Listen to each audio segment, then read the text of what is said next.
Phil, what's next? Because again, we talked about your forays now as a media personality, as someone making the podcast circuit. You appear at a lot of talking engagements.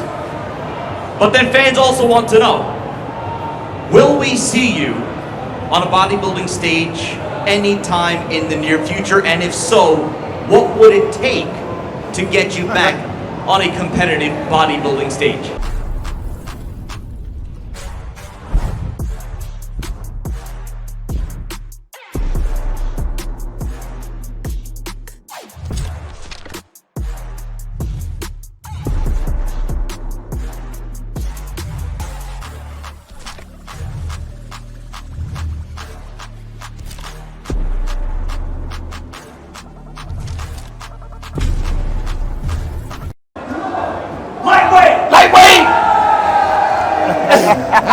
Anybody got it? One person. Ladies and gentlemen, let's get right into it. For both of you, we talk about greatness. We talk about greatness in bodybuilding, in sports, in whichever endeavor you choose to pursue. Phil, I'm glad we got you on this, and I'll tell you why.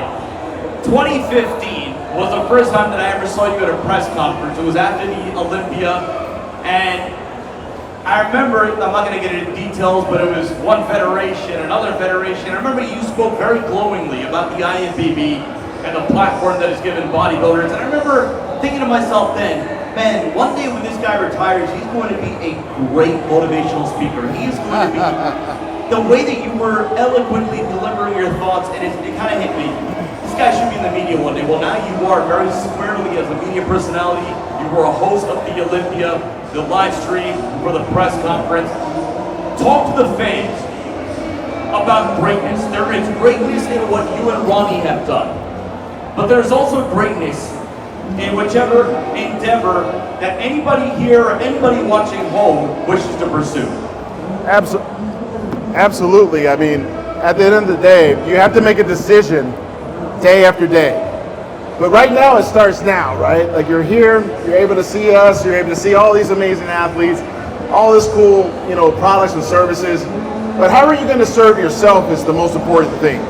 You have to think, why did I get up today unhappy? That should never exist. You have air in your lungs, you have opportunity. Why not just give yourself permission to be great? And that's what I would tell myself when I would go to the gym. Why am I going to the gym to be upset? I'm going to the gym to get something better. I'm going to the job so that I can actually be better. Why would I want to be average? And average just sucks. And everybody forgets average people. But to be great, you're going to have people like this that support you, that love you, that draw inspiration from you. And it's a great opportunity to be able to, in my opinion, give honor to God and say, wow, thank you for blessing me with this opportunity. I made it the best I could. And now I get to reflect it back on others so that they can get theirs. Because a lot of people want to take from you. They want to just take. But you should be focusing on giving your best effort so you can give to other people. And needless to say, I mean, I've been able to have a lot of fun in this life, not just with bodybuilding, but in life. And that's what I want for everybody. I want them to realize that it's not going to be easy, it's going to get tough, but we're two guys that just follow the passion, kind of fell into the sport, and it's been very, very, I would say profitable, but more like on a well-being standpoint, right? Ronnie, last time you and I spoke was at the Dubai Pro about a month and a half ago, and I asked you who you thought was going to win the upcoming Olympia. Well, you nailed your prediction. It was Derek Lunsford, but shortly after the Olympia, you and Derek had an opportunity to train together. Now, I told this to you about a month and a half ago, and again, you look around this room, the people here in the Middle East and around the world, they have such admiration for you. And in that video with you and Derek Lunsford, the first thing I noticed is that when he first came to the camera, he just gave you this big hug, and I could just tell he was hugging his bodybuilding idol. When you reflect upon that here we are however many years later, that a new Mr. Olympia just completely melts at the sight of you, and it is such an honor for him to share a training session with you. Yeah. Well, when you've been around the sport as long as I have, you kind of recognize greatness, you know. And if you're great yourself, you kind of know what it takes to be great. And when I saw Derek, I think it was when he won the 212 Mr. Olympia, I said to myself right then and there, that guy's going to be great. And I think he can win the Mr. Olympia, the big daddy, the biggest and the grandest of them all. And I guess I was kind of right about it. You know, I didn't think that he would just come in and just take over right away, but I knew it was going to be real quick. And after his first competition in the Mr. Olympia, I said he's going to take it next year, just that fast. And I think I was kind of right, because like I said, when you're great, you recognize greatness. Well, what was it like when, again, you're training with him just about a week after he won the Olympia? And, you know, I'm sure you two had many conversations. The wisdom that you imparted, but more importantly, and again, this is what's so cool about this sport. You have champions up here who, as much as they have accomplished in the sport of bodybuilding, they're always willing to give back. They're always willing to impart their own wisdom upon that next generation. What are some of the things that you told Derek Lunsford? Well, it wasn't what I told him, it was what he told me. He recognized what his role was in life. He understood why he was here on this planet. And he gave all the recognition to God. And when I saw that, I like, okay, this guy knows his path. You know, because we're all put here on this earth, and we all have a purpose. And when you know what your purpose is, you go out there and you do it. And when I talked to him and he told me about what his purpose was and, you know, how he was thankful to be doing what he loved to do, and I saw the passion that he had when we worked out together, I knew right then and there that that guy was going to be Mr. Olympia. And when I talked to him, I said, you're going to be Mr. Olympia one day. I didn't know it was going to be that soon, but right after we trained, I said, yeah, he's going to be Mr. Olympia, like either this year or next year. And I hit it right on the head. I said he's going to get second. The first time he competed, he got second. And I said he's going to get first the next time he competed, and he got first. And most importantly, like we talked about a month and a half ago, he got your yeah buddy seal of approval. Yeah, buddy.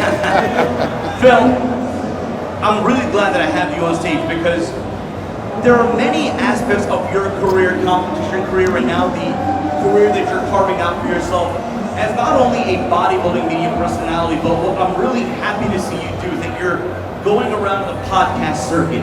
You have so many intellectual thoughts on so many different things. And, you know, but I do go back to your career because the documentary that you just released, that you just promoted, I feel as if it's really not getting a lot of the attention that it deserves. Because when you think about, ladies and gentlemen, Phil Heath had a documentary from Universal Studios. Universal Studios is one of the world's biggest Hollywood-based movie houses, is doing a documentary on Phil Heath, a champion bodybuilder, and really about one of, you know, the most crucial moments of his career and of his life, and that was his comeback. Not an easy thing to do, to be a bodybuilder, to put your body through everything that it needs to do to be a champion, but then to be knocked down and then to come back. For those that have not seen the documentary, tell the fans a little bit more about it and take us into your journey, everything that you went through, the highs, the lows. You see your beautiful wife down there and everything that she had to go through with you. What did you have to dig down deep to get back onto that path, that journey to get back on the bodybuilding stage? Well, you know, after 2018, obviously I was very disappointed. Having to have surgery like for the same damn thing I had the previous year with the hernias. Being inactive for 6 months, you have a lot of time to think.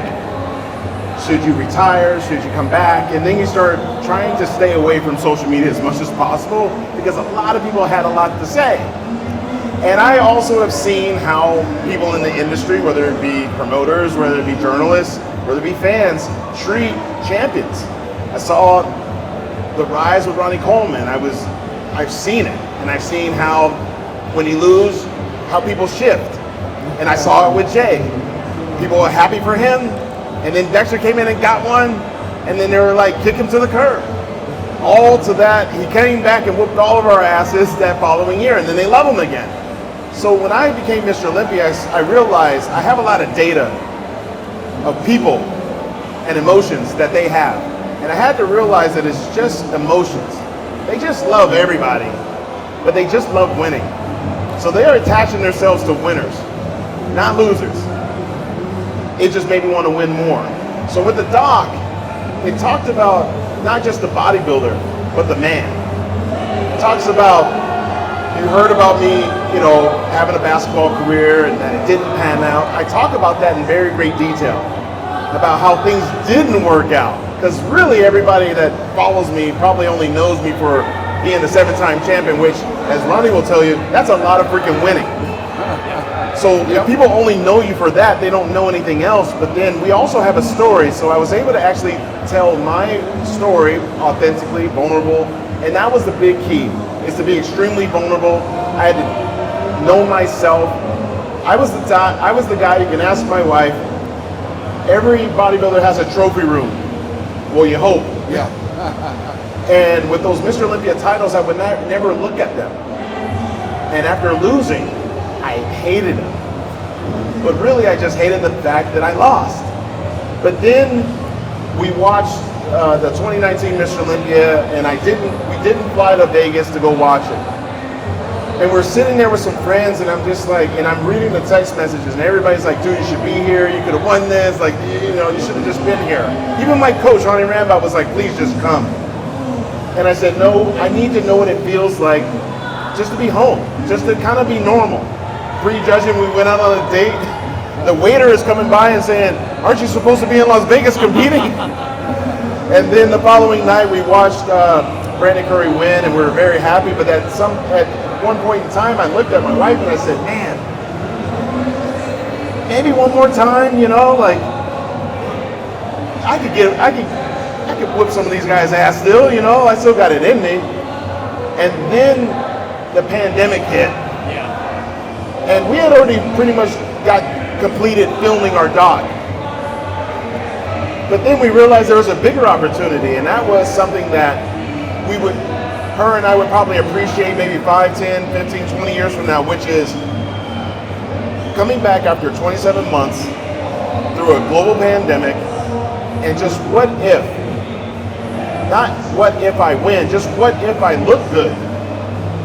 Because everybody suffered during that time, and I felt like it was a good opportunity for me to, as a man, to figure out how am I going to champion through COVID. Anybody else that would have 7 Mr. Olympias would probably just say, you know what, I'm going to quit while I'm ahead. Not me. Not me. I'm like, a champion always wants one more. Yeah.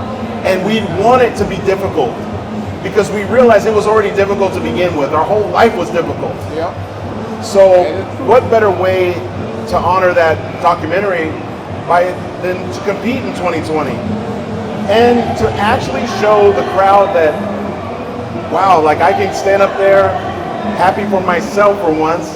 And when I got 3rd place, it was very interesting because I think a lot of people expected me to be upset. I actually felt very happy because I knew what it took just to get there. I knew that I had climbed a mountaintop that maybe no one else will get to do, because since I've lost, it's been one, maybe two, then one, and new guys. So being able to package all that up and then have some great interviews. I mean, Ronnie Coleman was a part of that. Jay Cutler, Dexter Jackson, a guy with a ponytail named Kai Green was in my doc. And we actually talk about... He's floating around somewhere, by the way. Oh, I'm sure. And what was really cool was that everybody within this film, along with Steve Weinberger, head judge, Ani Ramba, my coach, my mental coach, Tim Grover, and also the big guy, Dwayne "The Rock" Johnson was in it. Everybody did a fantastic job of and Brandon Curry, he did a good job. Everybody was just very passionate about just the bodybuilding. And they all gave great interviews, and I appreciate everyone's time with it. I think all of you guys are gonna enjoy it. It comes out next March, 2 weeks after, well actually 3 weeks after, so it's gonna come out the 25th of March. And we're gonna be doing some theatrical releases in different parts of the US and some possibly overseas. But yeah, Breaking Olympia is the title. It's co-produced by 7 Bucks Productions with Dwayne "The Rock" Johnson and Danny Garcia and Scorgy Productions, but mainly by Universal Pictures, with even pumping iron to get this Hollywood release. So I'm very proud of it. I really appreciate having, Ronnie and Jay and all these guys. I waited, you guys had to know, I waited in 2004 in Denver, Colorado. It was like 3 weeks after he had won. I think it was number 7. And I waited 4.5 hours to get his autograph. That was my biggest one. 4.5 hours. I waited 2 hours on the prejudge, and then I said, well, I gotta go eat. I'll see him at the night show. And I saw him at the night show, and I'm like, probably like how some of you guys stare at us now. So I'm like, that's Ronnie Coleman, holy shit. Like, this is crazy. And then I go up and I wait 2.5 hours and I get 4 autographed pictures. And I still have them to this day. But then this is how wild life is. That following year, I turn pro. I get signed by Weider. I get tickets. They gave me some bad tickets, but they were still tickets to the Olympia. You were in the building. I was in the building. And I watched Ronnie Coleman win number 8. And then I snuck into the after party, and I ended up being able to hang out with Ronnie till 8 in the morning. We do it big. Yeah, so I learned, hey, you wanna roll with the big dogs. We need another documentary about that part. night. That's why all I knew was this. Oh yeah. When I learned this right away. When you're Mr. Olympia, it gets no better. You get everything you want and more in Las Vegas. They had the limos, they had the parties, it was so much fun, and just for me to be a new pro, being able to have that experience. And then fast forward, Ronnie's at my after party. So it's just crazy how life is. So it's one of those stories where I think all of you guys have to realize life has no rehearsal, there are no coincidences. God has a huge plan. You just have to play your part. You never know the person who you may meet, may be your best friend later, or the idol may become your rival, but then you become best friends. I mean, I'm living proof of that, and it's just really, really cool to be able to sit here with 8-time. And like Ronnie would say, that's right, 8-time. Should have been 9. And I always say the same damn thing. I say, should have been 10. But that's what champions do. We always add on 1. Yeah, exactly. Oh, Ronnie, one thing that, especially when we have such an engaged audience and they want to hear about your competition career, your reign at the top of the bodybuilding world. You won that first champion, and you remember everything. Oh yeah. You remember the exact way it sounded to hear your name. You remember the way it felt to have that medal put around your chest. Oh to yeah. hoist up the Sandow trophy, but then you have to defend it once. Oh yeah. You have to defend it again, again, and again, and again. You defended 7 successful times, 8 world championships. What drove you? What kept you going? Every title defense presented its own unique chapters. Describe that process, how you continue to sustain your reign at the top of the bodybuilding world. Well, it was all about the passion. You know, once you have passion for something, you never work a day in your life. And once I experienced, you know, how great it was to win the Mr. Olympia, I was like, I want to do this for a very, very, very long time. So for me, I never actually really enjoyed winning the Olympia because I was already getting ready to, to defend the title. You were on the next. So, I'm not celebrating maybe 1 or 2 nights. And when I celebrate, I do it big. I do it real big. Oh yeah. But the most important part of me celebrating is having the family there. A lot of people think that bodybuilding is an individual sport. It's really not. I couldn't have won probably not one title without my family being there with me. And they have supported me since day one. My mom, brother, sister, everybody has been there. When I started competing back in 1990, I did my very first bodybuilding show. The 1990 Olympia, Texas, my whole family was there. And they followed me all around the world, and they've been there every single moment. When I was getting ready for each and every single contest, my family was right there with me, getting ready for the Mr. Olympia. And everybody had a part to do. My sister, she pretty much handled all my fan mail. My brother, he do stuff, small stuff like help with my cars. I had a lot of cars back then. I had another sister. She would pretty much clean my house, because I didn't have time to be doing no cleaning. But my mom, bless her heart, she's passed on right now. She cooked the best food in the world. My mom was such a great cook that it didn't even seem like I was on a diet because the food tasted that good. And y'all have seen me eat a lot of chicken. It's a man that loves to eat. It's a man who loves to eat. Gentlemen, one of the very cool things about having you both on stage is that you two represent an element that may not exist going forward, and that is the dominant champion, the multiple time champion. Obviously, you look recently, Sean Roden, obviously, rest in peace, only winning once, Brandon Curry winning once, Big Robbie twice, and now Derek Lunsford. Yeah. Phil, I'll start with you. Do you think there will ever be another Ronnie Coleman or Phil Heath in terms of the dominant multi-year champion? I think it's very difficult right now because of social media. I think maybe because of the fact that a lot of people see the dollar signs with YouTube over seeing the statue of the Eugene Sandow. That's not necessarily a bad thing, but I do think that the next multi-winning Mr. Olympia might be focusing on something else. He also might be doing a different category that he shouldn't be doing. There's a lot of times I'll do expos like this and I'll meet people and I ask them what division, and I'm sure you've heard this too. They'll tell you their division, let's say they're doing classic or they're doing men's physique. And I just ask them, like, why not open? And they always say the same thing. I can never do that. Yeah. And I say, that's a problem. You put limitations on yourself. Don't you like building muscle? And they go, well, yeah. I go, well, then do it. And they're like, well, and then I catch them and I go, you know what it is that you want it right away.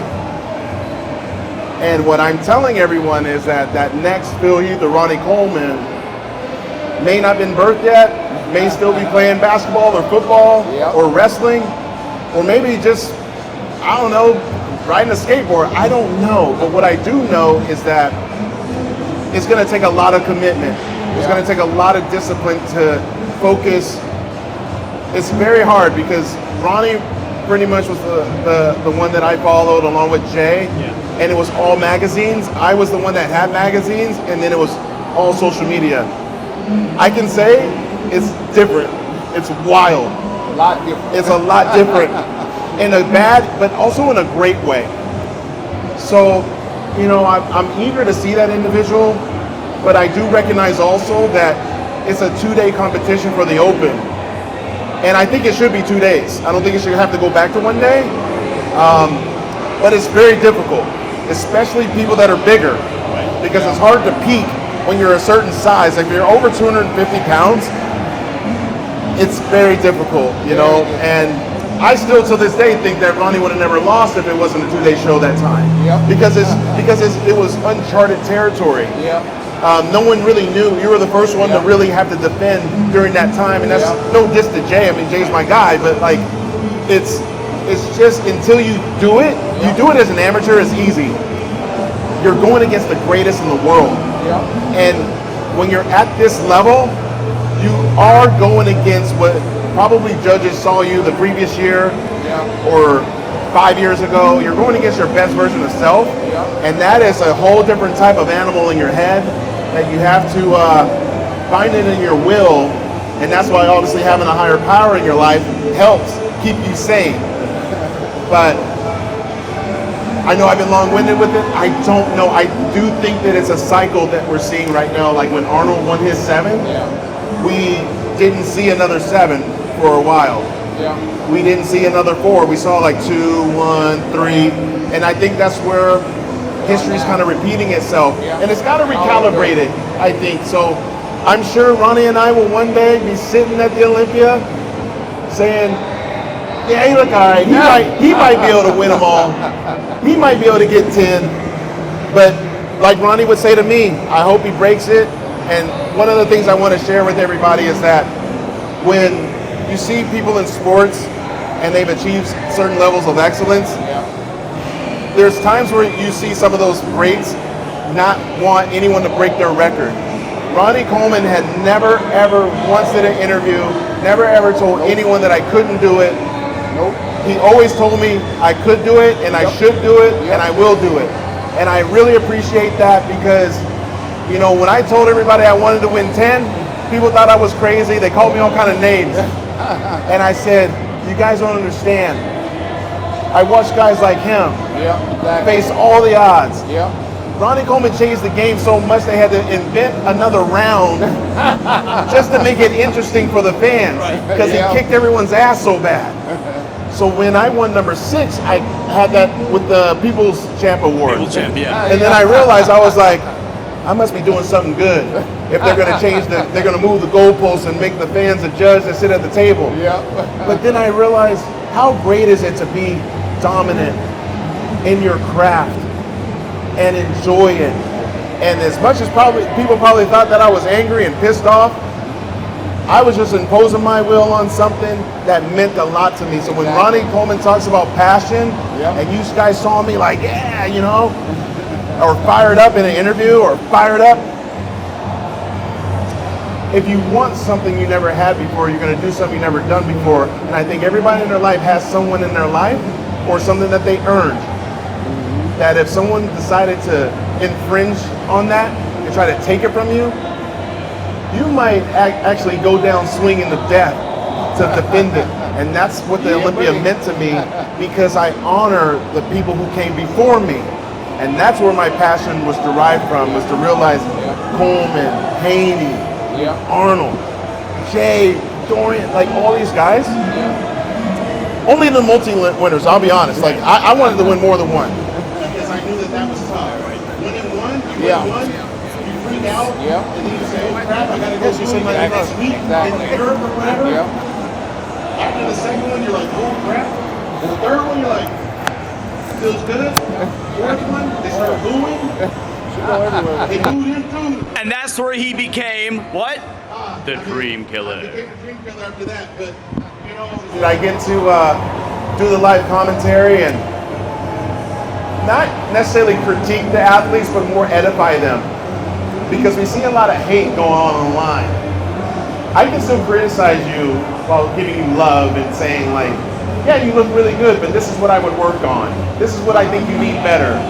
That's, you know, positive reinforcement, because they're going to have everybody in the world trying to bring them down. They need sometimes to have champions to kind of lift them up just a little, not too much, just a little bit. There's an element of keeping it real as well that you. Oh, now if they came in looking like dog crap, like Ronnie and I both are going to say, hey man, you didn't get it done on Friday night. You better fix this, otherwise they're going to give it to somebody else. Exactly. We're not going to just, no, that's not going to happen. Oh, yeah. Well, Ronnie, again, let's, one part of it is, do you think there will be another dynastic run in bodybuilding? But I'll also ask you, you look at today's bodybuilding landscape, and obviously when I asked you a month and a half ago who your favorite bodybuilder right now, you said Derek Lunsford. But you look at some of the other names, you look at obviously the likes of a Hadi Choopan. Yep. But then you look at the variety of physiques that we have at that upper tier, right? With the likes of a Samson Dauda, of an Andrew Jack, taller competitors. Yep. A newcomer like a Michael Prizzo, taller competitor making his way up. Stalwart like Brandon Curry. Bodybuilding is at a unique intersection right now, where the last two champions are former 212ers. Yep. But you have such just distinct variety, tall, short, tall, short. Do you like where we're at right now in terms of the physiques that you're seeing on stage, as opposed to maybe 3-4 years ago where you were fairly critical about what you saw at the upper tier of the Olympia? Well, I have so much love for the sport. Of course, I'm going to say I like where we're at. But today's athletes are a little bit different than what we were. When you are kind of great and you come from greatness, you kind of want the next generation to also be great, to bring that interest back to me. I don't know if I'm right about this, but it seemed like the 1990s to the 2000s, everything was good. If you go back and you look at the music, 1990 to 2000 was good. Matter of fact, I'm still listening to the 1990s to the 2000s. The rap today is a little bit different than the rap was back then. And I think the same thing is happening in football, basketball, you had Michael Jordan back in those days. Football, you had Brett Favre and all these guys that were real good. They had great personalities, and it brought a lot of interest to each and every single sport. So to me, the generation of the 2000s, it's good, everybody's good, but it seems like it's got its own era, like when in the 90s, in the 2000s, it was a great era. From 2000 on down till now, things have changed for just about everything, seems like, right? Like I was saying about the rap, like I'm saying about the bodybuilding. Not saying that they are not great and they don't work hard, because they do. It just seems like, they don't work as hard as I did when I was coming up. I worked extremely hard. Not only that, I had a full-time job working for the police department. And a lot of people always ask me, how I was able to do that. First of all, I tell them, when you work in the same area that you live in, it makes it kind of easy to have that job. Because when it's time for me to eat, I just go home and eat. If it's time for me to do a report, I just go to my house and sit back, watch the TV, and write my report. So, but the most important part about what I've done has been the passion. That's I've what's had missing. a ton of passion for everything I've always done. Like I said, when you find something that you have passion for, you never work a day in your life. And when I first started bodybuilding, I never ever thought I could make money from it, because I was having so much fun doing it. That's probably why I kept my job full-time at the police department, because I didn't think I'd make any money bodybuilding. Until I won Mr. Olympia, and things kind of changed, financially that is. Yeah. But I still had passion for working at the police department, and I didn't want to give it up. I didn't want to quit because I was having a lot of fun. Yeah. And I've always tell people, if you apply principles to what you're doing, you're going to always be successful. The principle that I applied was hard work, dedication,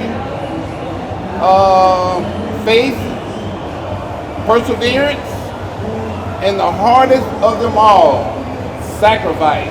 Yeah. Oh yeah. Sacrifice kills most people because there are a lot of things that you'd rather be doing when you are getting ready for a show. You want to eat certain things. You want to do certain things. You want to hang out with your family. You want to go to the movies. Can't do that. Can't do none of that. Phil, You I have want to to go back to stay something Ronnie just Yeah. said. in the moment. Yeah, you can't do it. At all times. Yeah. What Ronnie just said, I wanted to kind of reflect back on what you said a couple of minutes ago regarding social media, Yeah. regarding YouTube. And what Ronnie just said is that there may be a missing element of passion in today's bodybuilding. A, do you agree with that? And then B, do you attribute that? Because I think one of the biggest travesties is that social media didn't really exist when you were coming up. It was maturing when you were at your championship reign. Yeah. And I do think, obviously now both of you, in your own right, very big on social media, but from your competitive career, how things may have been different if you had that platform. But Phil, just reflecting on what Ronnie said, do you feel as if there is somewhat of a missing element of passion in today's bodybuilding, and do you attribute that to perhaps a distraction created by social media? I mean, absolutely. I mean, I agree because when you talk, Ronnie just talked about music. Some people may remember this, some people may not. I still remember going to the record store, buying your favorite record, whether it be an LP, or a cassette or a CD. Yep. When you buy the CD, what do you look? You look for on the back, you read the titles, then you have a pamphlet. You look at all of the media inside. You want to know who wrote the song, who edited the song, who produced the song, who had the rights to the song. It had all that cool stuff in there, right? It had dedications to who, you know, they wanted to make it out to their mom or their friend or whatever. And maybe they even had some lyrics in there, some good, some bad. The magazines were, the reason why the magazines, in my opinion, were so great because the intention behind the words. What you guys don't realize, or maybe you do, every page in a Flex magazine or Muscle Fitness or MD or whatever, it costs literally tens of thousands of dollars. So one little article had to mean something impactful. That means no fluff, no lack of expert advice. There was no like bro science, there was none of that. It was real journalists, real scientists, real editors, real people describing what we did in the gym. They would sit with us, they would interview us, they would ghostwrite for us, but it's because of what we told them what we wanted to do. And then when you actually sit there and you read a book, and people, I would hope that you still read a book. When you read a magazine, you learn about the person's life. You learn about their workouts. You become more connected. Social media, you scan. You aren't really present. And I don't blame you because we all live through it. But how many books do you really own? How many magazines do you really own of anything that you're passionate about? Not just bodybuilding, but anything in life. It could be photography, it could be fashion, it could be any of those things. If you don't own a book, if you don't own like Encyclopedia of Bodybuilding by Arnold Schwarzenegger, if you don't have these things, you're not gonna have the passion. A person that's passionate, I still have hundreds, probably over 1,000 magazines with his picture on it, Dexter, Kai, myself, all these people. And I keep them in a storage because it's like there's so much information in there that far exceeds what we see on social media. In fact, the majority of the things that people see on social media are people that have read those magazines, took our workouts, took our mindset, and then put it for you guys to enjoy. Now, they're completely plagiarizing, but I am glad because they're still reading it and using it in a different way.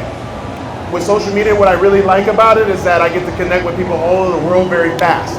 Yeah. But I do recognize this, what Ronnie was saying, and when we're talking about the intention behind the magazines, Right. the intention behind the music, the Yeah. intention behind the posing, the intention behind the supplements, the intention behind the equipment, the intention behind just being on stage. You see a lot of people have a low barrier of entry into the Olympia, and you know good and damn well they're just happy to be here and that's it. They're just happy to be here. We, like Ronnie said, no money. You take the money away from this sport, you'll see who really loves bodybuilding. You take the you turn. Has anyone ever seen how they turn off social media for 6 hours and how everybody freaks the hell out on? Oh, my Instagram doesn't work. My Instagram doesn't work. Oh my God, are you kidding me? So you don't love what you do. You only love because you get to play adult show and tell on an app. This is my problem with it, because you really don't care.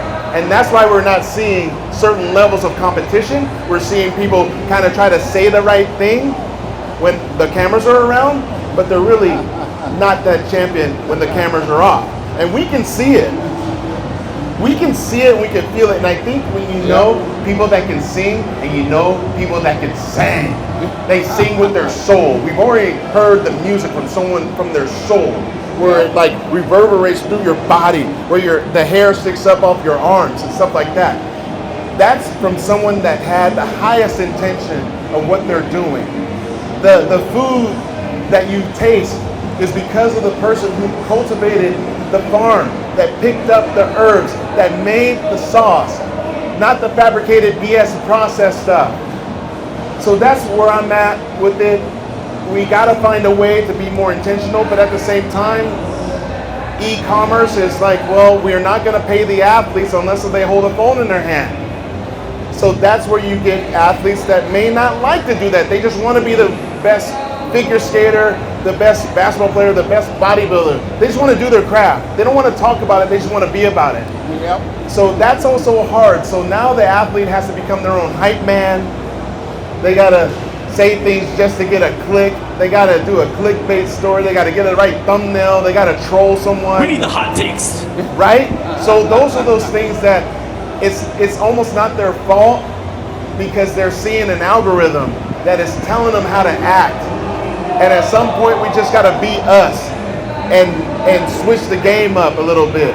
I'm not saying that you don't try to make your money. I'm just saying, like, keep some of this stuff to yourself and learn about yourself. And then I promise you, once it marinates in yourself, and I'm speaking from experience, I've had to do this even recently, sit with myself, ask myself questions.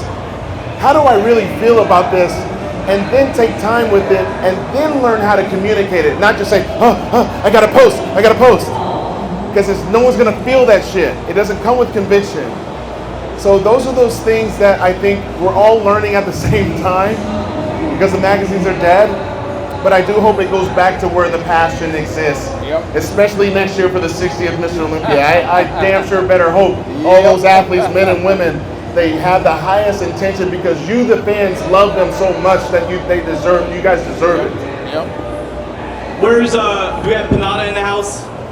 Where's Panada in the house? Well, we're right here. We're here, okay. We're right here. And Ronnie Coleman line. Rudy's probably at the booth. So I did want to keep them for just a couple more minutes. I did want to get some words about their work with Panada, with Ronnie Coleman, and obviously Phil.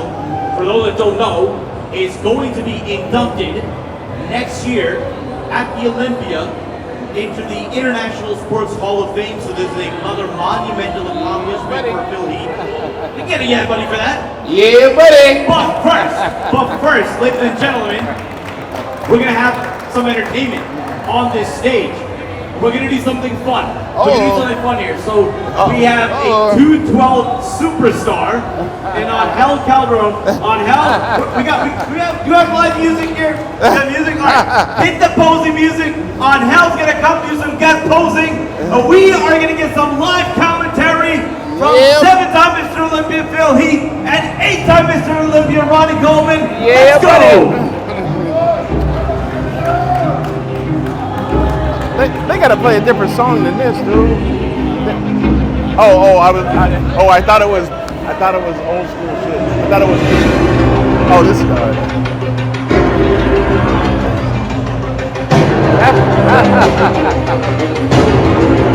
I'm gonna let you take over, Phil. You got the best thing in the house.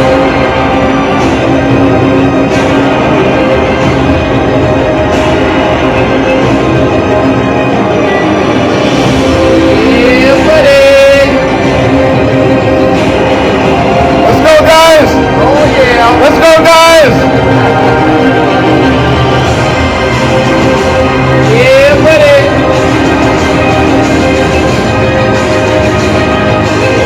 If you like what you see, let them know. Yeah. Yeah, buddy. That's what you call mad.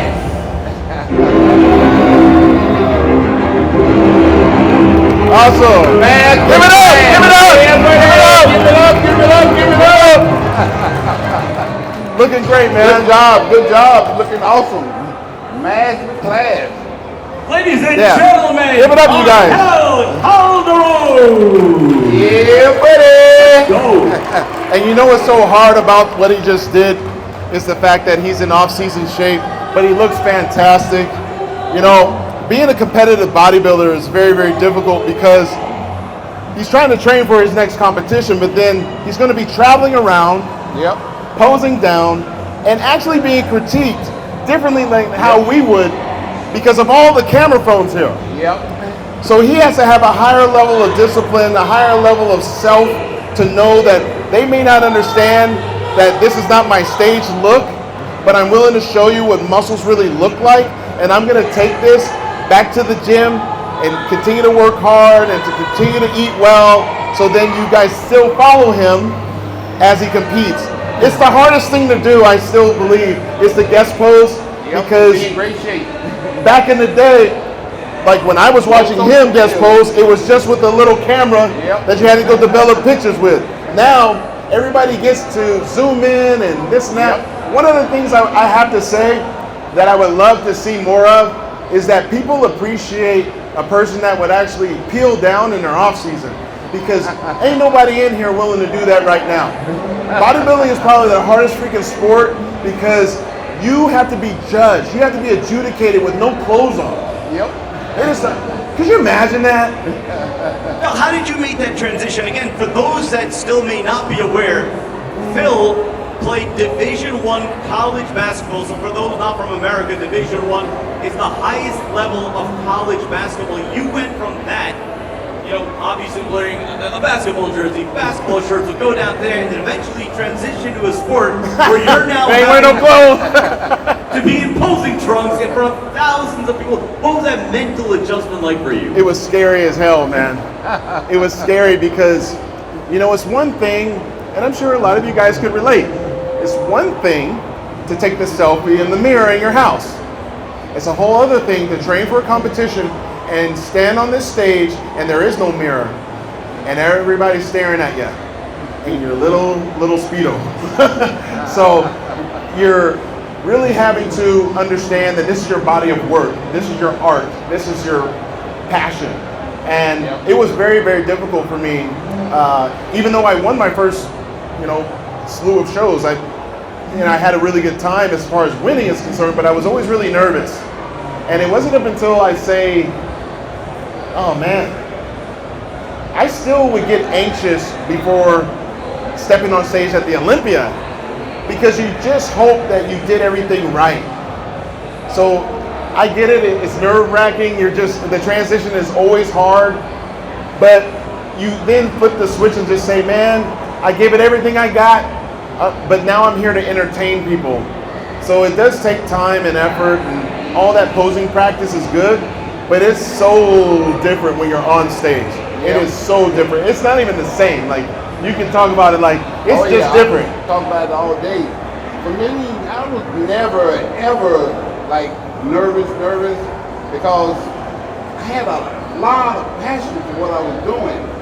So, for me to get up on stage and show how hard I had worked, And when I say I worked hard, I worked extremely hard because, like I said, I had a full-time job. I would take off like maybe 3-4 days for Miss Olympia, and as soon as I won my title, I was back on the street working again. I'd work a few days, then get back on the road and do the European tour. And I did the tour every single year. But I was having so much fun, had so much passion. I can still remember my very first show. I was not nervous because I was looking forward to having fun and to showing how hard I had worked. Even back then, you know, because I didn't get into bodybuilding to become Mr. Olympia. A lot of y'all already know I got into bodybuilding because Brian Dawson told me he'd give me a free membership to the gym. And that's all I was thinking about. Could you imagine that? Like no one, I don't think anyone, I would be very shocked if we found another person that would do a bodybuilding show for a free membership. I think people would say, oh, that's it? If you haven't read Ronnie Coleman's book, there's an excerpt in it where somebody told him, I think it may have been Brian Dobson, hey, you could be Mr. Olympia one day. And he goes, that's great. What's Mr. Olympia? Exactly. But, you know, Ronnie was, and I told you about a month and a half ago when I met you at the Dubai Pro, what's always so cool for me personally, and I can speak for all the members of the audience, all those watching at home, is that, you know, you're always so passionate about this sport. You're always upbeat. You're always enthusiastic. You're here right now, but then you're going, I believe, to India. Yep. Right. 2 weeks. You're traveling all over the world, spreading the good word of bodybuilding, but again, you're always doing this, as many photos as you have to take, as many autographs that you sign. You always have a smile on your face, and you're always an array of positivity. Yep, exactly. Look, not everything's going to be perfect. I'm sure you have days where you wake up, you're in a bad mood, something miserable. For all those watching here, watching at home, life isn't always going to be perfect. How do you always keep that ray of positivity and that smile on your face? Because I have the passion, and I've always had it. You know, I've had it from day one. When you love what you do, you never work a day in your life. And I love what I do. Because like I said, when I first got into the sport, I didn't get into it to make money. I actually got into it for a free membership to the gym. And I can remember thinking back in 1997, you know, I wasn't doing that great on stage. And I said to myself, you know what? I don't really need this bodybuilding stuff. I got a job working for the police department where I make some real money. And, you know, I made enough money to buy a house, to buy some cars, take care of myself because I didn't have any kids, anything, didn't have a wife and all that stuff. And I told myself, you know what? I think I'm done with this bodybuilding thing. And I'm gonna hang it up. I looked over at my girlfriend at the time and I said, Vicky, you know what? I think I'm done with this bodybuilding thing. And she looked at me and she said, boy, shut up. But she didn't believe I was talking like I was talking. And then as soon as she said that, I said to myself, wait a minute, shit. If I quit bodybuilding, I'm gonna lose my free membership to the gym.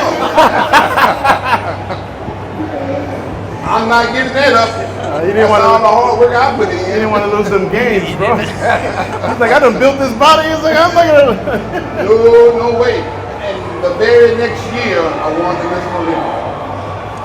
It's That's incredible, wild, man. And the rest is history. That's wild. I bought that. When I got into bodybuilding, I needed to figure out, like, what is a bodybuilding show? Like, I don't understand this prejudging stuff. I mean, I went to a contest to support a friend, but I didn't really understand it. He was like, hey, like, I got some bodybuilding tapes. My dad has them. I was like, cool. So this is like 2003. He gets it at 98 Olympia on VHS. Yep. Man, I watched that tape so much that I had that damn Olympia song in my head. Olympia. Dun, dun. And they did the interviews beforehand, and I still remember Lee Haney brought him on the stage, right? Yep. He said he just won the Night of Champions. Yep. Ronnie Coleman, and he came out in purple trunks, and I remember watching this. And I remember at the time, you know, basically, if you guys don't know, in 1998, it was an open title. Yeah. Dorian was gone. Yep. So it was an open title, and a lot of people, I mean, you gotta think, like, I was in basketball and I knew who Flex Wheeler was. Yeah. I didn't quite yet know who Ronnie Coleman was, because Flex Wheeler was like on ESPN, like they had like some specials and stuff. So everybody would talk about him. So I guess like he was the guy that was supposed to do it. Well, Ronnie shut that shit down. When they did this prejudging, I was like, okay, this is what I'm supposed to be looking at. And they moved him around, and my eyes, it was almost like you have like a ball, and they're trying to like move him around. And try to figure out. Just keeps fixated. But I figured out where that ball was, and that was Ronnie Coleman. I was like, and what was funny was Ronnie turned around, and you know how Ronnie turned around, and he takes that damn opposing trust and he put it up his butt. And then the funny part was, he's doing this, he does this, and then Flex Wheeler goes like this.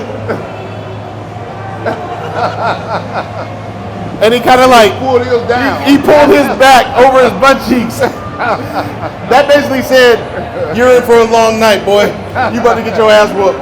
And I watched that over and over and over again, and I'm like, damn, he really, like in basketball, they say take him to the woodshed. You know, you whoop. Ronnie Coleman brought out the biggest belt I've ever seen, and he whooped the ass with it. And they just whooped him. And I remember knowing nothing about it, nothing about the sport. And it's so funny because I have my old roommate, he's actually in that blue shirt over there, my friend Andreas. Hey Greek, say hello to everybody. So after I graduated from college, he and I became roommates.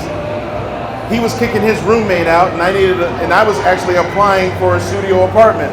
He said, hey, why don't we just become roommates? I was like, all right, cool. He was already into bodybuilding. I kind of did a show. We used to compete together, and then I moved on. He would always get me interested in the Olympia.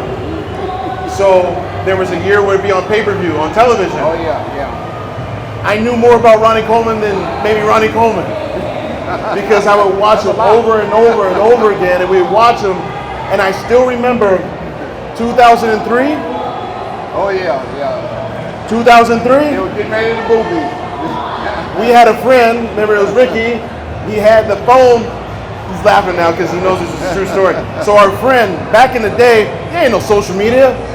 So you would have like one friend that would fly to the Olympia, and he took his phone. He called us up, and excuse my French, he goes, holy fucking shit, man, I just saw Ronnie Coleman. He goes, listen, and you can't hear anything. The whole crowd was so loud, and it was deafening through the phone. So they were like, we gotta buy the pay-per-view, So we buy the pay-per-view. And man, it was one of the greatest shows I ever seen. Obviously, Ronnie Coleman came out on a freaking spaceship and whooped everyone.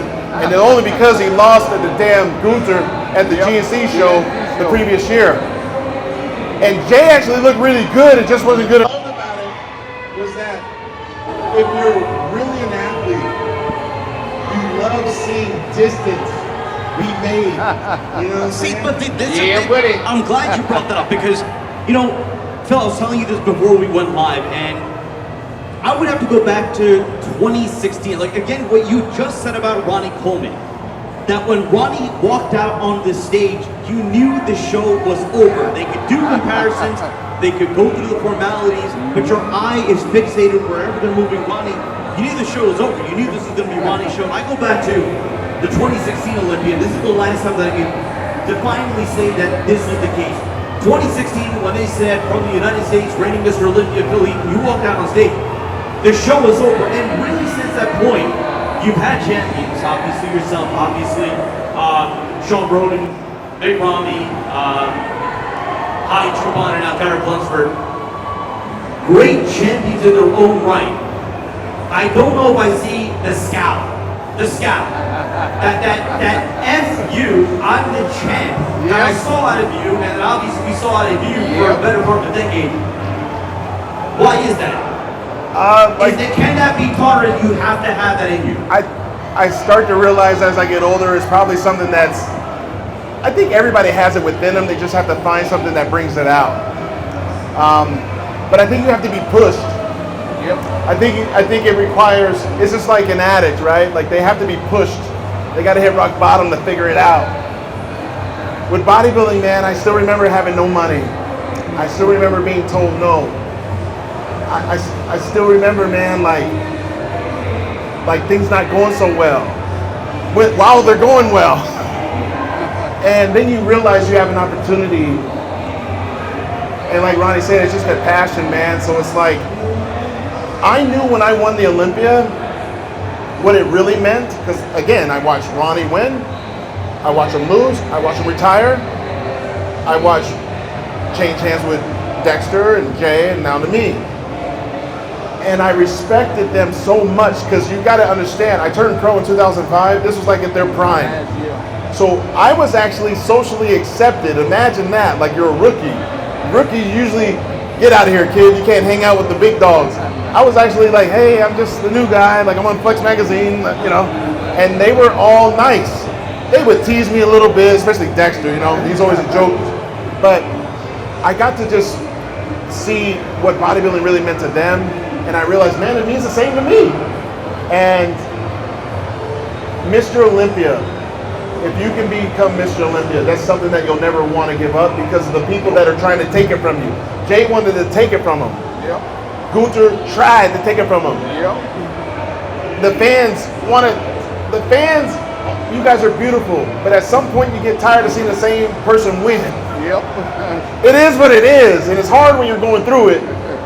So, you know, we have to go through that, but then for me, I had different champions almost every year going against me. I had Kai Green a few years, and I had to beat Big Ramy. I mean, that dude's freaking swole. So it's different dudes. I had to beat Sean Roden. Sean Roden played second to me. Dexter Jackson played second to me. Kai played second to me again. And then, but it's tough, dude. But I think what draws out the passion the most is who you stand next to. Because at the end of the day, man, I prevented a great bodybuilder in Kai Green from becoming Mr. Olympia. And all jokes aside, that's a humongous, talented person. Yep. He's a talented athlete, and we all know he has a lot of passion. Yep. He actually held me in check while training for those shows because I was like, wow, if I slip just a little bit, he's gonna take it.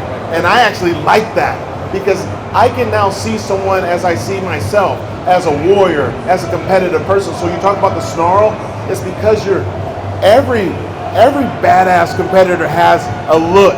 A Michael Phelps slapping the water, a Usain Bolt, a Michael Jordan. The guy took his tongue out like while he was dribbling the ball, LeBron James, doing that. A linebacker that sacks the quarterback. What do? They flex. All those things. Like Conor McGregor, he walks like this, We all have our own thing. Ronnie Coleman walking out, raising the roof. Personality. You gotta, but it all comes down to the fact that we love it and we just want to show you how much we love it. Exactly. Well, Ronnie, I'm sorry, what Phil just said, as far as, competitors who brought that out of him. Yep. Obviously, we talk about the rivalry between him and Kai, or we talk about rivalries, the daddy of them all. Yep. You and Jay. Specifically, what is it about Jay, different chapters, that brought another level of champion out of you, where you just said to yourself, I have to turn it up a notch to keep this guy at bay? Yeah, the only thing about that is, the only competitor that I was competing against was myself. I can control what I do. I can't control what any other competitor is going to do. So when they kind of let Gunther get in front of me, I like, okay, I see what's going on here. Yeah. They want to go to war, and I'm the right guy to take them to war. And after every Mr. Olympia, I would always take like 3 months to let my body, heal, rest. When they tried to really take it away from me, oh no, ain't no resting this year, ain't no healing this year. We are going to war. And every day I was in the gym, that was my motto. If they want to go to war, I'll take them to war. And that's exactly what I did. And that's how you win and show you are the champion and you're going to be the champion because you have that much passion for it. No matter what, you're going to win that show. You do whatever it takes. And that's exactly what I did, whatever it took. No resting. No, he did that. Break. We would have never, in my opinion, we would have never had the Cost of Redemption DVD if it wasn't for that moment, in my opinion. Yep, you're right. You're exactly right. I still remember. That's why I called it that. Ronnie would be, anybody watch the Cost of Redemption? I'm sure people have, right? Please tell me you have. The man was squatting 800 like it was easy. I mean, I was just like, it was lightweight though. Yeah. He told me that when we trained. I was like, damn. Lightweight, baby. I'm like 500 pounds. I'm like dying. That's the only regret that I have. Didn't go for more. I didn't go for more. Because I knew as soon as I put it up, I had another 4 reps in me. Because 800 was hard just pulling it from the floor. And I'm saying to myself, that was real hard putting it from the floor. So I got it on my back now, it's gonna be a lot harder. But I went down on that first rep, and I'm like, oh shit, this is really light. But I had 2 reps in my mind. And when I got my 2, I was done. Yeah. And I was so upset about not getting those other 4 reps I had in me. I went over to the leg press immediately after. And I put all the way to the gym on it. They had to pull out the calculator. They had to pull out a calculator. They pulled out the calculator. I still remember this video. I still own all this stuff. I'll show y'all when I get back to Florida. I'm going to take a picture of all the DVDs I got of Ronnie Coleman. I'm telling you, like, they had to pull up the calculator, they had to type it in. Yep, I'm like, damn, that's a lot of weight. And he made it look easy, and I think that's what's really cool to be sitting here next to you is that you did it hard. Yep. And it reminded me that when someone's trying to come into your house, put their feet on your coffee table, you're like, oh hell no. No, it ain't going down like that. There was these, obviously we all know about the taglines with Ronnie Coleman, yeah buddy, lightweight and nothing but a peanut, but there was one moment I remember in one of those videos, and he was basically saying, if they want to come in here, I'll take anybody. He goes, anybody. And I used to hear that in my head. He goes, anybody. I used to think about that shit all the time. I'm like, I'm in Denver training. I'm like, they can all come. I'll take anybody. I'm like, hell yeah. I'm looking at Ronnie Coleman on the wall. I'm like, yeah, I got you, dog. Thank you. I ain't gonna live 800, but I'm gonna be all right. But it's just the spirit, man. And it's like, if you guys lack motivation, don't just go on YouTube. It's easy. Buy that damn DVD. I know you still probably have them. Oh, yeah. Because here's the thing. You can forward these chapters and you can see it differently on a disc than sometimes on someone else ripping it online. Man, I still remember The Unbelievable. I used to play The Unbelievable all the time. And actually, I used to want to ask you, why the hell, because here's my thing. He was like 5-6 weeks out. I knew his whole routine, going to Black Eyed Peas, going to freaking Outback. But my thing was, he was like 286. 5-6 weeks out, and he's got the Zubas, you know, the USA pants. Yeah. He's the only one that can make that look good because he was swole. Others tried. Yeah, others tried. They all failed. But he's doing side laterals. I'm telling you, you got to watch the Unbelievable. That's when he was doing some crazy weight too. Yep. But when I would lack motivation coming up, I used to watch that and I was like, he's already ripped.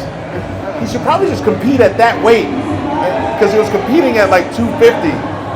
But it was interesting because years later, you were competing at that weight. Yep, 285. And man, it's just wild. But like, that's something that I don't think, like when you would say, everybody want to be a bodybuilder, but no one want to lift no heavy ass weight. And he goes, I'll do it though. And he goes, yeah. I'm like, oh my God. You know what I'm saying? He knows. He's like, yeah, let's go. Woo! And you're like, oh my God. I want that. I need that energy in my life. But it's not something you can buy. It is something that is earned. And your rent is due. And it must be paid with pain. Every freaking day. Pain. And it's like, and nobody wants to deal with the pain. And that's where I can sing his praises all damn day because there probably wouldn't be a Phil Heath without Ronnie Coleman. Because when you think of 8-time, I love Lee Haney, but man, you usually gravitate to the person who was champion when you got into the sport. He was that dude, and I still remember him sitting on a Muscle and Fitness with a number 7 freaking chain on, and I was like, damn, that's dope. The reason why I bought a Bentley is because he bought a Bentley. You know what I'm saying? I was like, I gotta give me that. Bodybuilders can get paid too. I'm like, shit, let me go ahead and guest pose. And Ronnie Coleman still to this day out travels all of us. He has, and I just have to say this. We were at Body Power one year, and you had just had like the hips done, and my wife and I we were sitting in the green room, and Ronnie Coleman. This is one of the many things I learned from you was your grit. Ronnie had already done the meet and greets for the early morning, took a break, and he obviously just had surgery. Okay. He's sitting there, and this is just as an observer, in pain. And he didn't flinch. Nope. His eyes were red because of the pain, and he sat there, and everybody's like, can I get you something? He's like, nope, I'm okay, I'm good. And I thought to myself, if he can deal with this pain, like what is my problem of going to stand at a booth, shaking hands with people, signing autographs, staying a little bit later? This is the same dude I met in 04, doing it now in 2023, almost 20 years later, and he ain't gonna stop. Like I said, he out travels us all. He's probably like the only person that probably has, how many miles? 4 million, 5 million by now. I know I got 2 million. He definitely got 3 times more than I do. For sure. And he loves it. Well, I did want to bring up, both of you are with Panada, and they were very generous to make you available for this conversation. You know, I can talk training with you guys all day because I just love hearing these tales. Ronnie, so much made about you, and obviously the crazy lifts, the insane lifts, and just your sheer, I remember this quote, what got you into bodybuilding in the first place was the love of the smell of the gym. Now you both known for training hard, training heavy. Now generally when we're talking about training, you know, there was training back then, which again, when you go to the basics, you're dealing with the free weights. Now you have a lot more technology available to us. And what I want you both to educate the audience on is because you look around this expo now, and there is just, nuclear warfare when it comes to some of these gym equipment companies that are out there. There are a lot of them, the technology is advanced. What is it about Panada equipment that is cutting edge, that is allowing today's current, generation of gym goers, bodybuilders, aspiring bodybuilders, to achieve their goals using their equipment? Yeah, I'll let Phil go first because he got a better perspective on it than I do probably. Yeah, so I had heard of Panada years ago, but it was never really offered where I lived in Denver, Colorado, right? So then I remember seeing it. I believe I was in San Marino, Italy, and I was like, man, this looks dope, man. Like, who's Panada? And I met Rudy briefly, and then I met him again. Flex Wheeler actually brought him. I think I was at the FIBO. This is before I won the Olympia. And I was like, wow, I actually get to meet, it's very rare where you get to meet the creator of something. And I thought, wow, this guy actually, you know, fabricated equipment with science. Yep. And it was very smooth, and I always thought, like, if I could ever align myself with a brand, it would be Panada, like, at the end of my career, or even if I could have during. It just didn't present itself, and when the opportunity came, I made sure that we flew out to Apiro to go meet with them. We had he's the most amazing host I've ever seen. A beautiful soul. Probably right now, I believe Rudy Panada is probably our biggest bodybuilding enthusiast. Yep. This guy actually has magazines from the early 1900s, still intact. That's saying something. In multiple languages, mind you. But his passion. Yeah, exactly. Going through the factory, you kind of realize, like, and my wife's Italian, so I can whoop whoop, is the fact that it's like driving a Ferrari. You see the seats, the leather, the stitching, the piping, but it all looks great and it functions very nicely.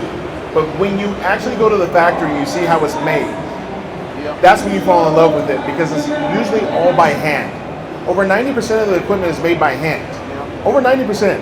I believe it's like 3 to 5% on robotics. Think about that. A lot of the other equipment that you see that you've used is just mass produced. And it's like, do you want a Toyota or do you want a Ferrari? I like the Ferrari. And since using those machines, because I've used all of them, joint pain is gone in all areas, knees, low back, areas that I had problems with. Very, very smooth. But what's really impressive is that it's the angles that and he would have to be here to explain it. He actually worked with scientists to create this and stress test it using, with the pads and stuff like that to get the measurements. So I love the scientific aspect because he gets to share that with us. But he trained me for an entire week, and he kicked my ass all week with that equipment. And I'll be honest, just with a week of training with him on that equipment, I grew. You ask my wife, we literally ate pasta, ate pizza, drank wine, and I still gained like 8-10 pounds within a week training with him twice a day. So I'm very happy that one of our companies with Transcend, we actually got Panada equipment. My wife and I were going to be starting a gym with Panada equipment. Ronnie has his Panada equipment. My trainer, Ronnie Rambaud, has Panada equipment. It's a movement. I really hope that you guys go by the booth, you test it out for yourself. But maybe do this, and maybe Rudy wouldn't like this, but I think you should do this. Go to one of these other companies first. Try their stuff. Try it again, and then go over there. You're going to see what I'm talking about very, very quick. Because those machines, I swear, God is my witness. If I had that equipment, getting ready, because I train by myself, so I train on predominantly all machines. If I would have had that, I'm not saying I would have won more Olympias, but I know I would have looked better. And they also make custom equipment. And I actually got to beta test a piece for Ronnie. A new chest press designed specifically for 8-time Ronnie Coleman. And that is awesome. When Rudy told me, he goes, this is for Ronnie. I said, I got to try it first. I'm like, make sure, you know what I'm saying? I got to make sure. And I got to test the prototype. So imagine being a bodybuilder and actually getting to test the prototype of a piece of equipment that millions of people are going to use. Highly intentional, just like we talked about, highly passionate. And that's why Panada's the best. We only align ourselves with the best. So, that's my story.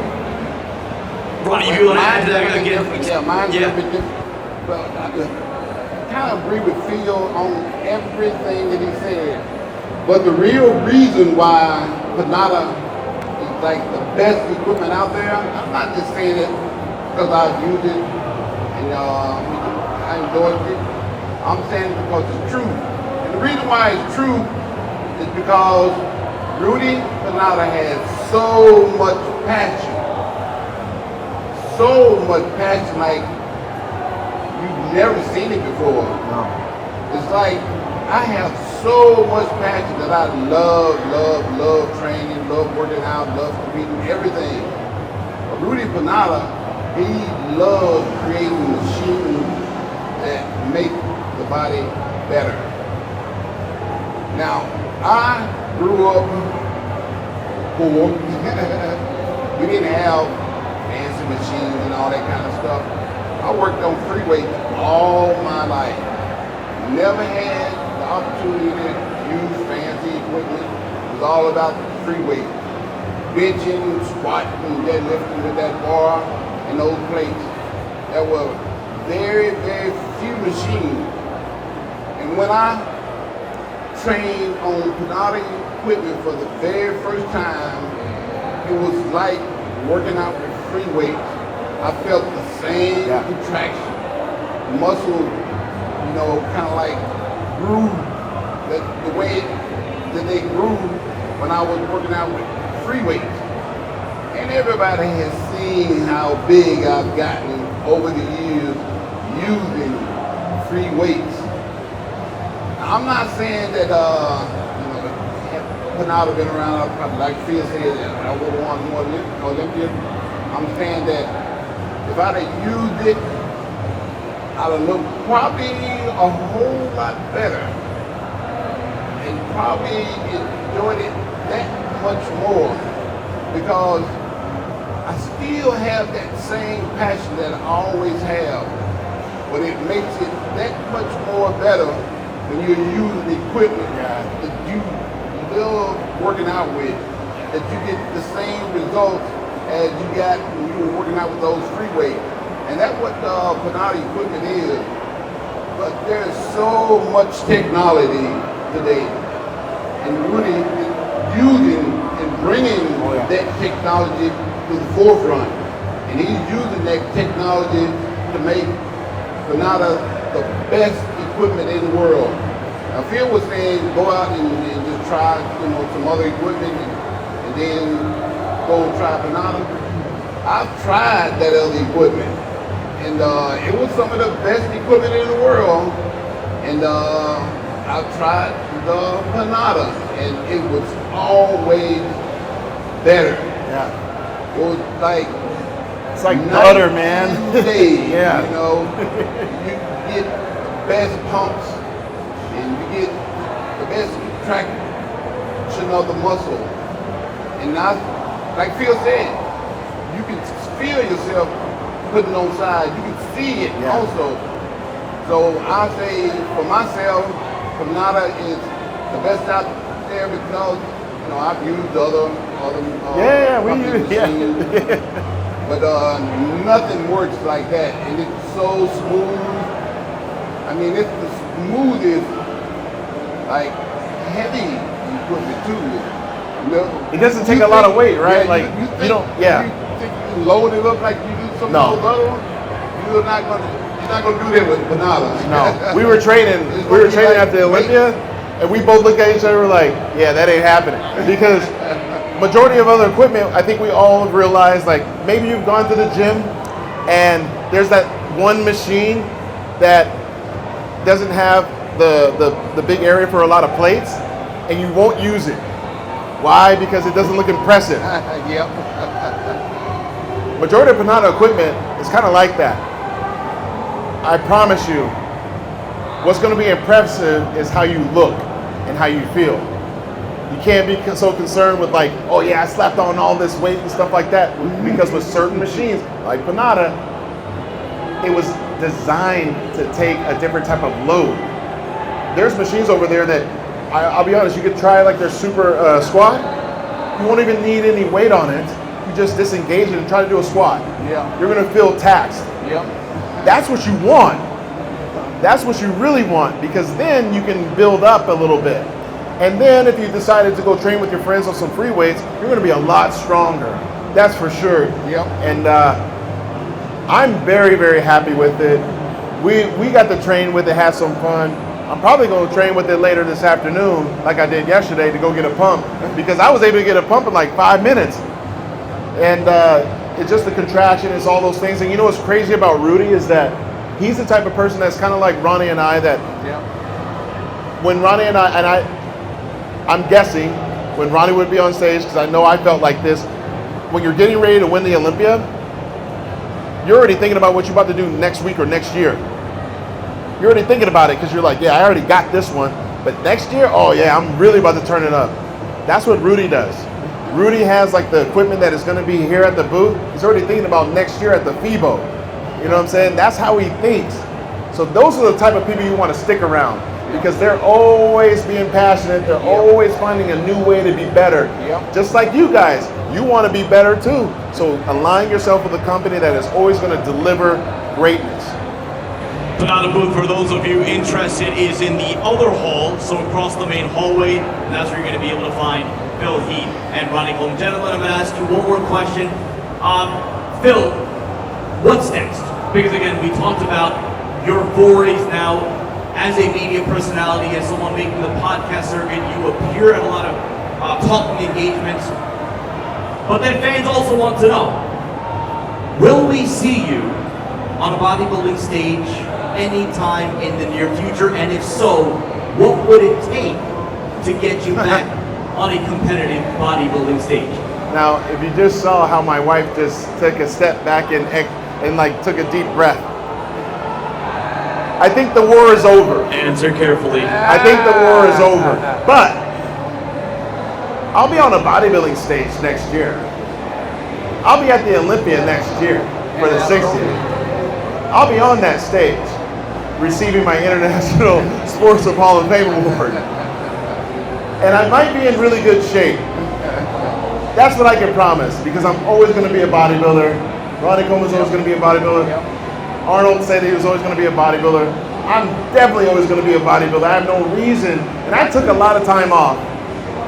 And I lost a little bit of myself not being in that gym. And, you know, traveling to Apiro to meet with Rudy and stuff like that, and training on that equipment, I needed something to kind of rev me up a little bit. And I've been saying this for like the last couple of years, like, oh yeah, I'm back. And it literally just clicked a couple of weeks ago. I was like, you know what? Enough is enough. I want to be better. I'm young enough to be better. I'm healed up. What am I waiting for? Competing is not really in my thought process, because at the end of the day, I'm on Mount Rushmore already. It's me, Arnold, Ronnie, and Lee. There's 4 of us. I don't have a problem being tied with Schwarzenegger. I'm sure you guys wouldn't have a problem if you were tied with Schwarzenegger either. The goal was to win 9, if not 10, but sometimes you have to kind of ask yourself, what else am I good at? And you talked about the motivational speaking and the podcasting. But also, like, again, you know, you as the face of a company representing Banana, you show that business acumen, your speaking ability, your ability to connect, your ability to communicate in such an eloquent fashion. And not to be lost in all this, you're Phil freaking Heath. You're a 7-time Mr. Olympia. In my head, as a fan, I'm trying to think to myself, what is the big picture? How do you put this all together going forward? You sit with yourself for a while and you remind yourself, and this is coming from my wife. She told me one day, she goes, you know, because I was really down in the dumps, you know, because you put a lot of your identity in this bodybuilding stuff. And once that, I felt like it got taken away because I got injured and just pissed. She said, you know, you should be thanking your body. You're not showing enough gratitude. And I had to like set back. Sometimes if you looked in the mirror every morning and thanked your body for putting up with your ass every day, getting up at 5 a.m., doing the cardio, doing double cardio, training once if not twice a day, traveling the world 200 to sometimes 250,000 miles a year, having all that stress doing prep. You never just sat back and thanked your body for putting up with you. And to be quite honest, I was able to get out of a sport that has claimed the lives of a lot of people that we know. Yeah. And I also had to think about that. So I had to show a lot of gratitude to that and say, you know what, I can always still be a bodybuilder. I don't have to compete to be a bodybuilder. Hell, majority of y'all don't compete, and you're still bodybuilders, and you love the sport, right? You love going to the gym. And And I also want it to be a reminder of those athletes that are competing currently is that there's still a lot more life to live post-stage. I commentate the Olympia, I get to travel the world, do motivational speaking and stuff like that, and I'm still getting better at it, and I love it. And now I get to talk to people in corporations and stuff that know nothing about bodybuilding. They're like, who the hell is this big guy? And then we have some relatable topics that I get to share about mindset and perseverance and those things that now I get to really be the gift that I was always intended to be. And that was to provide energy, passion, motivation, inspiration, all because I received so much and I want to give back. So yeah, you know what's next for me? Next year, we have our Breaking Olympia documentary that's coming out in March. I'm doing a lot of other appearances, of course, with Panada, such as the FIBO, possibly the Arnold, UK possibly. We don't know yet because of the theatrical release. But you know, I'm on the motivational speaking circuit. I'm also working with our company Transcend. They're out of Michigan. We have our gym built there. I'm gonna be doing a ton of content. YouTube is actually going to be on fire next year, and that's something I never done in my entire bodybuilding career. And you guys know this. You guys watch me on someone else's YouTube. It's about time you watch me on my own. I was YouTube. going to ask you, when is the Phil Heath podcast coming out? When is the Phil Heath YouTube channel about to go full tilt? Q1 of next year. Let's go. Isn't that right, babe? Because she's the manager, she's the producer. So Q1 of next year, Phil Heath podcast, Phil Heath TV on YouTube, training, vlogging. I'm gonna be showing you my life for the first time in my life. And it's gonna be wild, it's gonna be fun. It's gonna be crazy, I know that, but it's gonna be exciting because the passion. Allowing you guys to see what's in here and in here, day in and day out. But you are gonna see my ass in that gym more. And I'm pretty sure I'm gonna gain some size to where people are gonna expect me to compete again. And look, And the rumors will begin. You're gonna start the rumors, the fans are gonna start the rumors. It ain't gonna probably happen. I said probably. It ain't gonna happen. See, that's the bodybuilding. It's like, it ain't But gonna. the door's not totally shut. It's shut, Never man. say never. Never say never. Yeah, you know, it would take a lot. It would take a lot of sacrifice, like you said. My wife and I, we sacrificed a lot. Today, actually, I gotta give a personal shout out to my wife. It's our 1 year anniversary today. Look at that. Yes. You stand, wave to the Yeah. So she supported me. We were both married before. Obviously, it didn't work out for that reason. We were supposed to be together the first time, but we had to go have like a little test run the first time. Met the second time, and she's been literally my better half. She has helped me so much, and she was the one that inspired me to do the damn YouTube, to do better speaking. She's actually one that would sit with me and try to extract the vulnerability that is necessary to impact other people's lives. And she would always tell me, people will only know you as far as you know yourself. So to be able to sit with yourself more, not just in the gym, because that is very easy for me. I can sit in the gym and give you some nuggets of wisdom, but just sitting still, sitting with emotions, being able to put words to them, and providing solutions. So yeah, you know, that's what's next. Like I said, the podcast, the Philly podcast, the YouTube, Breaking Olympia, working with Transcend, shout out to Transcend, shout out to Panada. We're doing a lot of stuff with Panada. We got a lot of other business stuff that we can't really talk about right now, but like it's a lot of cool things that we'll be sharing on the podcast and sharing on the YouTube. So we're really excited about it. I can't say it enough. I'm just thankful for my wife, all of our team, you know, because like Ronnie said, it requires a big support group. And my wife wears a ton of freaking hats. And I'm not just saying that because she's here, it's just the freaking truth. We get to travel together, and we get to make a really fun life together. But yeah, 2024 is my year, and it's the 60th Mr. Olympia, and I'm helping Dan Solomon right now and Jake Wood try to sell some tickets. You guys really need to figure out a way to get to Las Vegas, because it's going back to Las Vegas, where this man won all those titles, and me too. I guess it wasn't designed for me to win in Orlando, so I won them all in Vegas. He won them all in Vegas. I hope to see you guys in New York. That's right. Shit, I messed up. Madison Square Garden, right? Yeah, buddy. Yeah. Ronnie, I want to close out with something very important.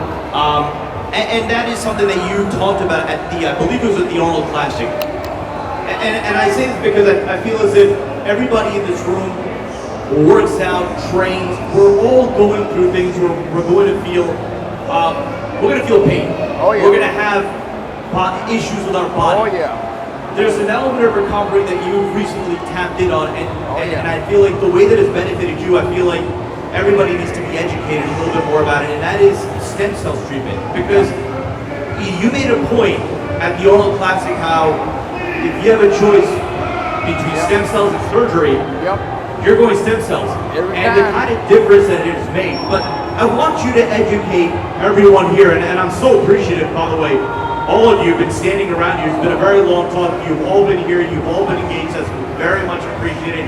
And I hope you're gaining all this value from these two gentlemen, these two champions up here on the stage. But share with the audience your secrets, for longevity, for recovery, what you've learned along the way. I've learned a lot from stem cells, As a matter of fact, I've had probably about 6 to 7 treatments. And every time I go, I get better and better and better. I started out probably about a year and a half ago going for stem cells. And the reason why I went, because I had this herniated disc in my back, in my mid-back. I've had 3 or 4 herniated discs now. And I've had 8 back surgeries, 3 hip surgeries, 3 neck surgeries. I've had a lot of surgery. And I was getting ready to go and have another surgery. And my doctor was like, I don't know if we should operate on you because that herniated disc is right next to your heart. And I thought, oh Lord, I don't want to go there and mess with that. And he was like, you might not wake up if you go into this one. And I got to thinking, well, I'm not going into that one. So I went to Puerto Vallarta, Mexico. And I had a stem cell treatment. And I got better, but I was still in a lot of pain, Me and pain are like best friends, and I've had a lot of pain. But now I can say that I am pretty much pain-free now, and it's due to stem cells. And I wasn't gonna have that surgery in the first place, but I can say that stem cell treatment healed my herniated disc. And I wouldn't say it if it wasn't true because I'm not one that mislead people. People all around the world know me for great integrity, and I try to keep it as real as possible. I would highly, highly recommend stem cell treatment for anybody that's going through any kind of, painful back, hip, knee, anything. Because I guarantee you will feel a whole lot better after that treatment. Oh yeah. And it gets better and better and better. And I just had another treatment probably about last week. And like I said, it gets better and better and better. When I first went, I had to go back probably 4 months later because the pain returned. Well, I went and had a treatment, and it lasted for like 5 months. And I eventually had to go back again.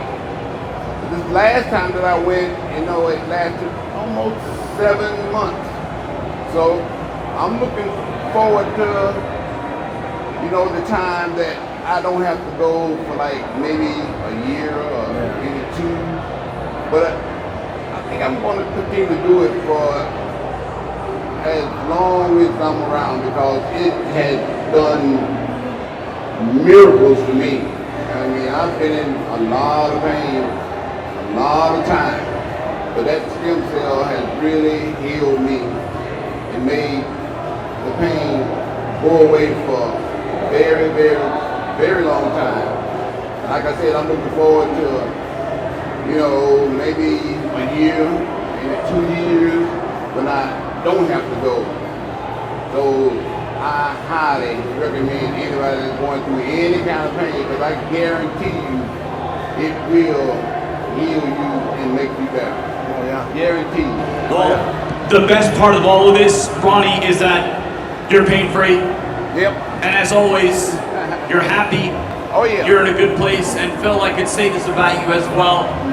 You just seem happier now. Now, I don't know if that has to do with Cherie sitting in the front row, but you seem to be in a good place. And I can say this on behalf of the bodybuilding world, seeing the different hats that you now wear, the different roles that you've grown into, I feel as if the best is yet to come as far as what you're going to be able to offer the bodybuilding world from a media perspective, from what you're doing right now in terms of the educational perspective, the inspirational perspective. And I say this to both you gentlemen on behalf of this crowd that's been sitting here engaged, eyes glued, hanging on to every word that you've had to say, and to the audience watching at home.